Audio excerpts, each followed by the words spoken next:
Hello guys and welcome to another tutorial. And today I'm going to show you how to export your pages or your working projects in Notion. So the first thing that I want you to do now is to connect with your account to the Notion web portal, or you can just open your desktop client and follow the simple steps.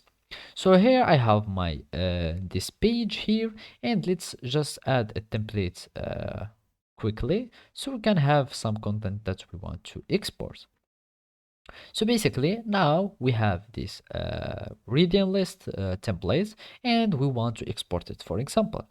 So simply all you need to do is to go to the 3 points option or icon and click on it. As you can see, you can already read that there is an export option.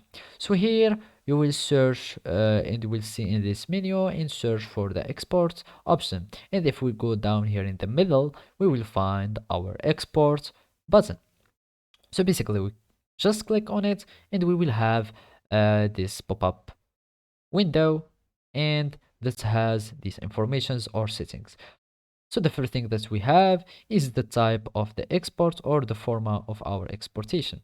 So basically you can have it like a CSV, so it can be read by a sheet. So basically it will become a sheet or a spreadsheet, so you can open it with Excel, or it will become a PDF like some images or things, or have it in HTML code.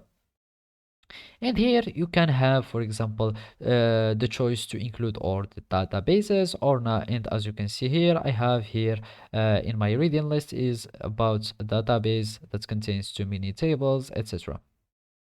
Also, you can add other contents like video, image, or whatever else, anything excluded text. So basically, you can just add everything. And here, as you can see, I don't have some sub pages. I have only this page. You can maybe, for example, have here another page, as you can see, and I will have it, or I want to include it here. And as you can see, there is my page here, so this is the sub page. So I'm just going to delete it. So I will just delete my page and have only the reading list. So basically I'm in this tab and go to export here, for example PDF, and just have, well, just leave it as a CSV and include sub pages, doesn't matter, and click on export. So basically after you click on your export, you will have your this pop-up window where or this window that tells you or requires you to choose the location of your exportation, and then you will click save and you will have your file or your page that will be exported successfully. So basically this is how you can do it in Notion. Thank you for watching and see you next time.